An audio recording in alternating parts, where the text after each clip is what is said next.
Ayan, at dito na nga ako sa office ng Registry of Deeds. Actually, building. Papunta na ako.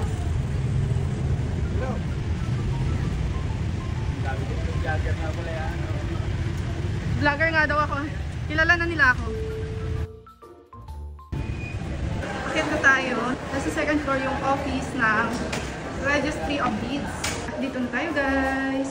Since wala tayong title name, meron lang akong title number and address, kailangan pumunta muna daw ako sa assessor. Kaya fill outan ko na to. Para mamaya pagdating sa assessor, ilalagay na lang yung title name. Since may title number naman ako and complete address. Fill out na tayo.